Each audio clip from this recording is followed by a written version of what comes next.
The following podcast is intended for mature audiences. If you enjoy our work, please like, comment, subscribe, and follow the links in the description. Thanks for your support, and enjoy.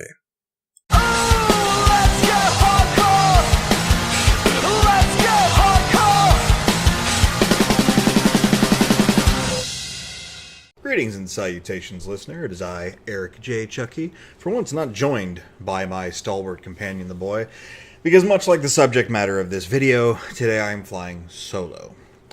Beyond the really good joke, there's a reason for that, and that's frankly that the boy has not yet seen this film. We're speaking, of course, of Solo, a Star Wars story.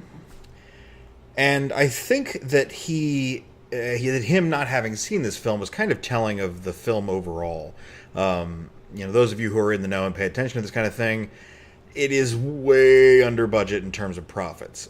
Usually you can tell how well a film is going to do, how likely a sequel is, etc., how happy the studio is, if they at least made their budget back. And Solo has a long way to go in international stuff before it does that.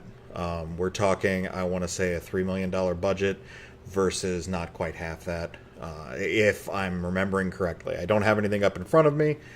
And frankly, this is probably going to be a shorter podcast, just without that two-person dynamic. It's hard to fill in the blanks sometimes. But I did want to sit and talk about it. I wanted to highlight it on the Two Nerds podcast. Because, like I said, the boy hasn't seen it. And I kind of have to blame marketing on that. Despite reservations about a lot of the other Star Wars movies, or uncertainty even, we've seen them. We saw them in theaters. I even saw The Force Awakens a second time, and if you guys recall correctly, I don't want to say I didn't care for it, but I was disappointed by it. I know there's a really great reason for it to be the rehash that it is, to bring in those new fans, to join the old fans with the new. But if I wanted to watch the old Star Wars, I could go watch the old Star Wars. Several different iterations, versions, fan edits, fan cuts, and what have you. That said, it provided a good groundwork. There were a lot of really good moments in the movie. It set up good characters, and it ushered out some others. So, Solo...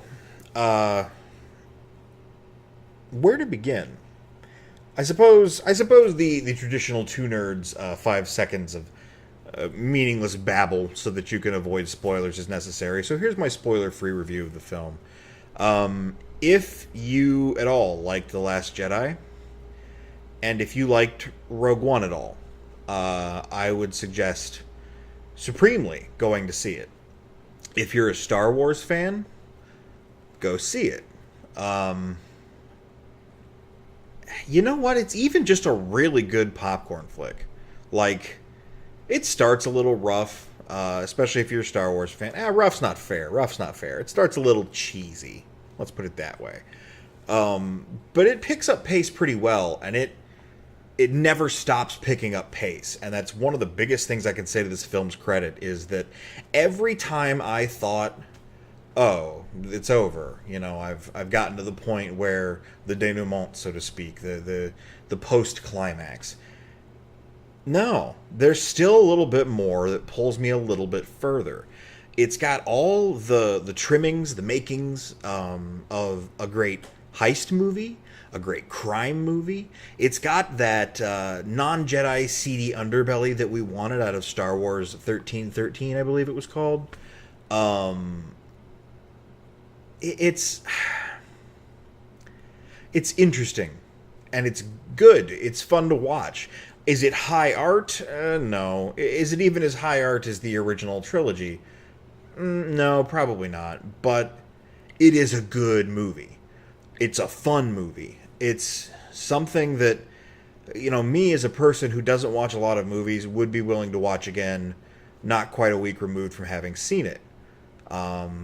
For me, that's high praise. I love movies. We do a lot of podcasts about movies, and I try to watch more and more, but it is difficult for me to sit in a theater. Sit out of a theater is even worse, but to sit and watch a movie, or to prepare myself to go watch a movie, knowing what that time is going to be taken up with, especially if it's a gamble. And This was a little bit of a gamble. I would say I was about as excited to watch this and Deadpool, maybe a little bit more this. But I did feel more certain about what Deadpool had to offer. I felt less likely that I would be disappointed. Whereas, while I was curious about Solo, man, the advertising really just didn't give much of an inkling as to what was going on. And maybe that's my fault. Again, you know, as we've talked about hundreds of times on here, I don't really watch trailers. I did see the trailer for this once or twice, going to other movies, but I don't really watch trailers. I don't scour the internet for details. So if a studio expects its fans to do that, then maybe there is a lot more information out there that I just looked over because I wasn't looking for it. I don't think that's a good way to market your film. I feel like there needed to be another trailer that really showcased some of the more enticing parts of the movie instead of just going, this character's going to be there, this character's going to be there. You know, I don't know. But to start to get into spoilery territory, and I really have no intentions of talking about much that's spoilery. Forgive me if something slips. But what I really like about this film is it follows tropes pretty standardly. It doesn't really mess with anything that isn't already established to be messed with, like, you know, this person is secretly a bad guy, or this person, oh, what a twist, this person dies, you know, standard stuff that was surprising 30, 40 years ago, but these days is not, it's old hat. But it does those tropes really well. You know, we've said before on the podcast, I say a lot in my personal life, that tropes aren't bad. They're indicative of building blocks that helped us create storytelling, or rather, probably vice versa. They're more deconstructing storytelling into its individual building blocks, seeing the places, the well that creators go to over and over again, how they work and when they don't work, and, you know, the spaces in between, and people who are so savvy about these building blocks, these tropes, that they can kind of point them out and laugh at them with you. There's a little bit of that in this movie. There's good references, and I felt like they were really organic and subtle. You know, I really expected more of, like, I don't know, just like big flashy references. I really feel like The Force Awakens really gave me a weird foot to start this new, you know, bright new world of Star Wars off with, because I expected more obvious shots on background characters or something, or, you know, weird reactions or pausing moments over name drops. And they don't have those. They have name drops, certainly, but they're soft, they're quiet, and there's one line in this movie. I was the nerd in the theater who was laughing when no one else was, because I got the stupid joke, and it tickled me to my heart's core. It's interesting as well to have a movie not helmed by Lucas, not involving Lucas at all, that is telling the past of his world. Now, I know we've had this before in terms of the expanded universe, the books, so on and so forth, but I mean, you know, I was speaking with a friend of mine, and he said, I've always viewed those as kind of fan fiction. You know, unless Lucas put his stamp on it, then it never was really the truth. Much like how, you know, at one point, George Lucas said that the Jaster Muriel backstory for Boba Fett was canon until he made up a backstory for Boba Fett in the movies, in the prequels. I think that's probably a safe way to abide by that. I think Disney's taking a broader approach. I think the people that have their hands in the pies this time are weaving what will, unless it transfers into somebody else's hands in the future, from now on be Star Wars canon. And I expect a tighter ship out of them. You know, I didn't blame them for cutting and, you know, dropping all of the expanded universe lore, as much as there was, as much as people loved it, myself included. I really like the Tales from series. Tales from Jabba's Palace, Tales from the Cantina, the Mos Eisley Cantina, and I like kind of leaf through Tales of the Bounty Hunters. Ironically, I was a kid in the 90s. Bounty Hunters were the coolest thing in the world, but I didn't give a shit about Dengar. That's basically the long and short of that. IG-88 was cool. I remember his story being cool, and Forlom and Zuckuss were interesting. I really don't remember anything else from those books. But I like those stories, and I like a lot of the other stuff that I've read before, but I'm okay with them getting rid of that if they're planning on replacing it with something. And clearly, from Solo, from Rogue One, they are planning on replacing it with something. And while I'm not always 100% of a fan of the movies they give us, you know, I liked Rogue One. I liked it a lot in the end, but it's got a rough start. And I don't mean like it's bad. I just mean like it's not fun to follow. It's like the opening of what's the name of that film? I don't have the boy here to help me out or Google it, and I don't feel like making typing noises in your ears. The Quentin Tarantino film. You guys are going to follow me along here and be shouting it at the podcast as I say it. Inglourious Bastards. It's like the opening of that film, except without the Tarantino charm. Like, I don't know what it is about the actors he hires and the things he does, you know, when he's directing, that even when things are really bad, there's sort of a tongue-in-cheekness to them. And as I'm sure you guys well know from watching Rogue One or from our review of it, Rogue One does not have that. It's not Jessica Jones, but it's a bit of an endurance test in that first probably 45 minutes. It's been a long time. I've only seen it the once. This doesn't have that. Like I said, it opens a little rough, but it's a little more like, this is kind of cheesy. But it's not even as bad as The Force Awakens in terms of cheesiness. Like, I feel like a lot of the jokes and lines and like character moments, especially with Finn, were really goofy.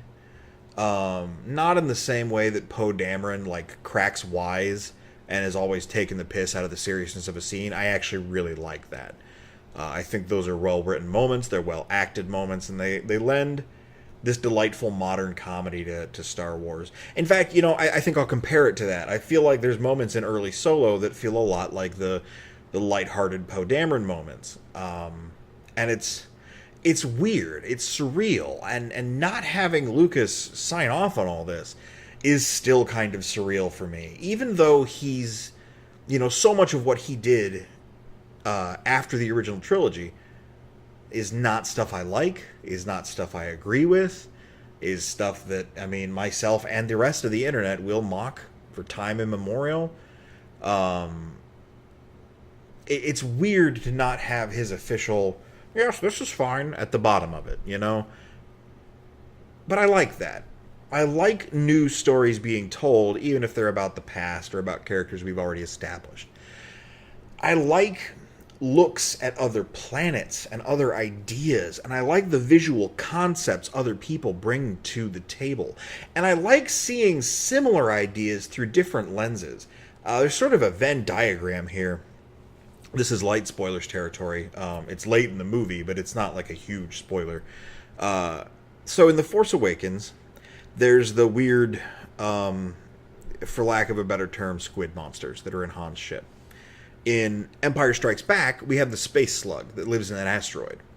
And in Solo, there's fucking space kraken that they encounter. I won't get into where and why, but they encounter it.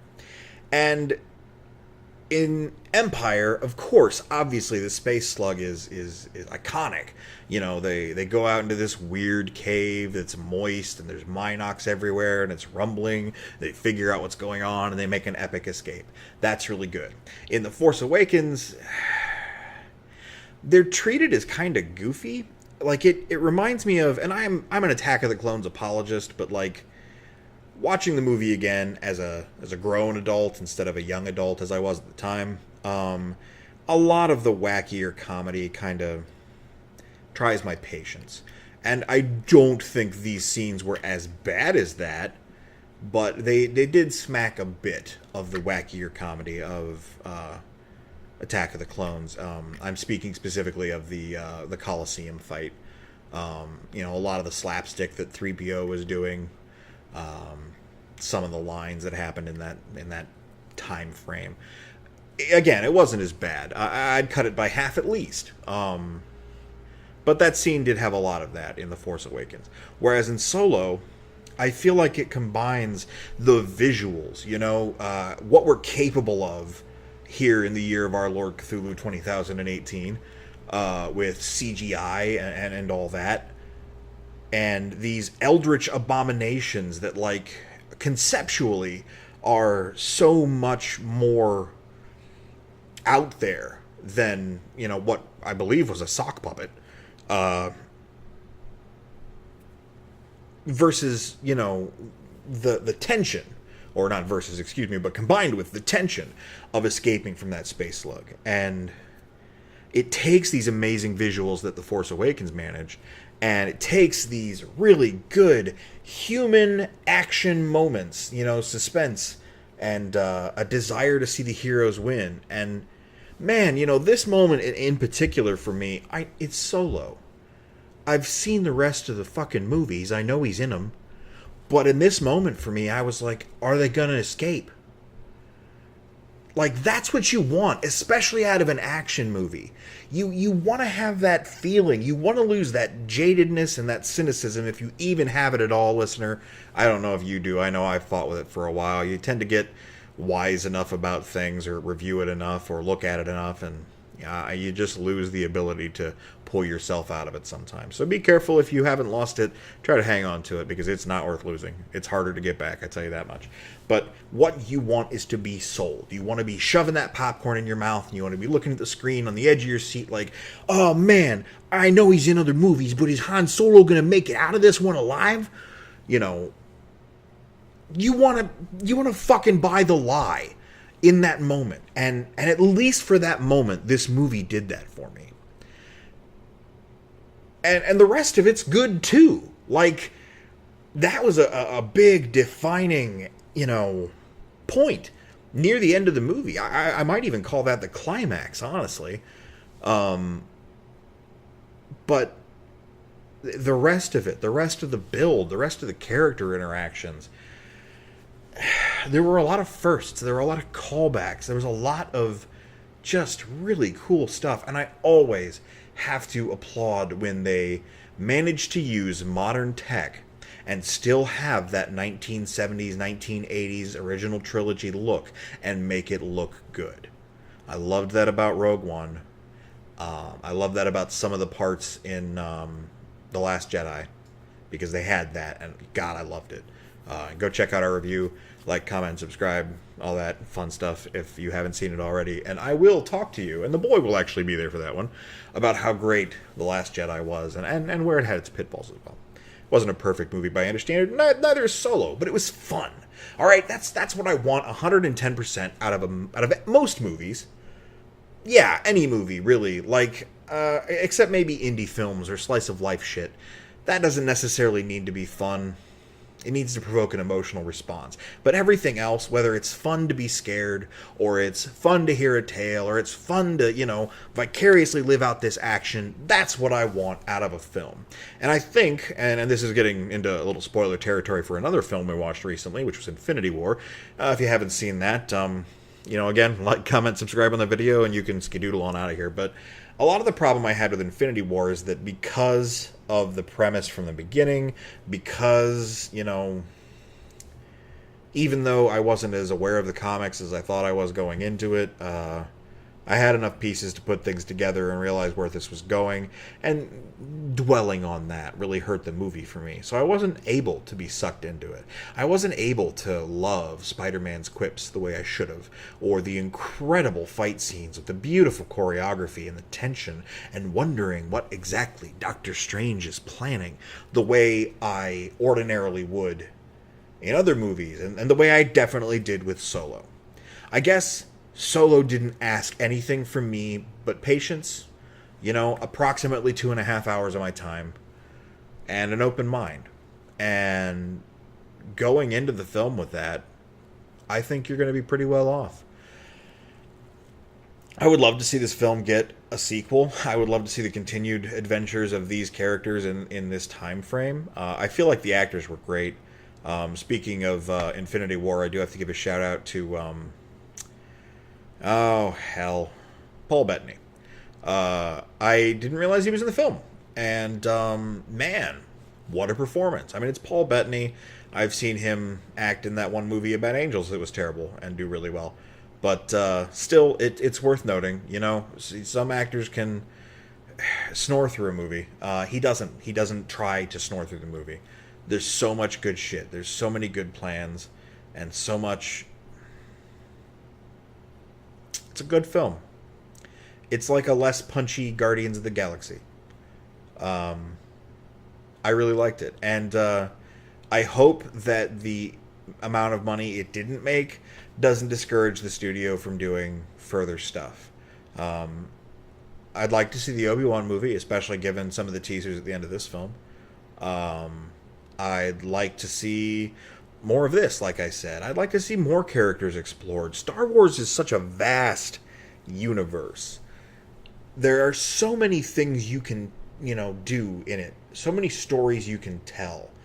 And to feel like we have to follow the Skywalker family, or, the Skywalker family and their friends, to feel like we have to follow that quote-unquote main story when there are so many other interesting characters, it does a disservice to the property.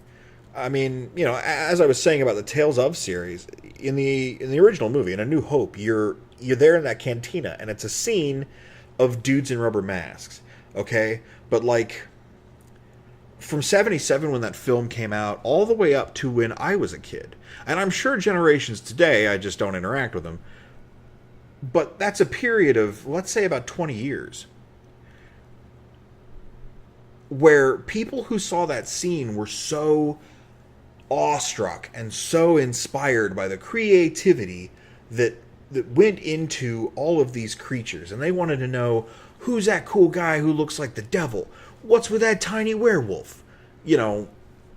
What has led Dr. Evazan and Ponda Baba to this point? Where did they come from? Is he actually had the death sentence on however many systems? It's been a long fucking time since I watched Star Wars. I really need to correct that, but, got podcasts to record. But, there's so much that I want to know from the original Star Wars series to see little individual movies. And Solo does that a little bit as well, There are background characters and places where I go, wow, I've never seen a place like this in Star Wars before. That's what I loved so much about The Last Jedi, is that it showed us the scummy elite. It showed us that cool salt planet. And, that's the cool stuff I want to see. It's such wonderful soft sci-fi that it just lets imaginations run free. And it's soft sci-fi, but it's got a kind of grounding to it, to where no one really goes super high concept as you get with a lot of current sci-fi. I don't think there's anything wrong with that. Just there's something to be enjoyed about a place that looks like you could actually visit it. If someone told me there was a salt beach like that exactly, that's red underneath for whatever reason, on Earth, I'd be like, cool, and I'd look up pictures of it on Google image search, and I'd say, hey, if I ever get rich, maybe one day I can go there, and I can make lines in the salt, and it'll be white on top until I make lines through it, and it's this beautiful red color. And that would be neat, and probably a waste of a lot of money, but it would be neat, and I could say I did it. There are so many beautiful vistas on this planet alone, and taking those ideas and copying them to other planets, expanding upon them. There's a place we very briefly visit in Solo that looks like the actual hot version of a Vietnamese resort. Resort's not the right word. Gambling den. Everyone's sweaty, which I love. I mean, it's kind of cool to see these characters in an element where they're not perfect and pristine for film shots or full of, actor dirt. You know what I mean? Just caked in sweat, sweltering heat, in this little cabana, throwing cards around. And, like, we have this scene for maybe 2-3 minutes, but that planet looks really cool. We haven't seen a planet exactly like that before. We've seen jungles, beautiful Avatar-like jungles. We've seen the forests of the moon of Endor. And, similar vistas, but nothing quite like this. And I love that even after as many movies as have been made, we can still be shown something and go, I haven't seen that before.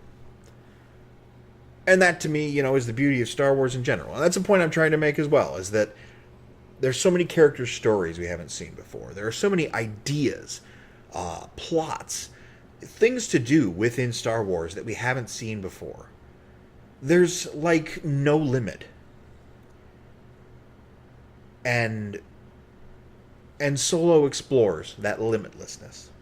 Not only does it tell us where our good pal Han Solo came from and why he is who he is, and, some of his greatest legends, but it also takes time to be a Star Wars, to explore that boundless ocean of space and all of the people and creatures and vehicles that it contains. And I think it did a good job of that. And don't get me wrong, the movie has its flaws. Like I said, it's got kind of a cheesy, hammy, rough start. I've heard some people complain about the acting, but I thought it was all good.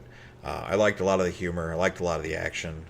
It was predictable. If you sit down and try to get one step ahead of this movie, you'll manage it. It's not hard. I would suggest not, because it's you're doing yourself a disservice in that sense. Lie back and enjoy the ride.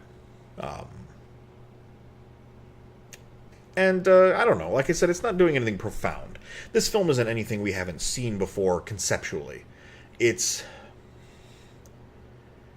two simple concepts married together, but it's done well. This is exactly what I was saying about tropes earlier, the point I was trying to make. Sorry if I'm a little rambly. I've had a lot of caffeine, and I'm not used to doing solo podcasts.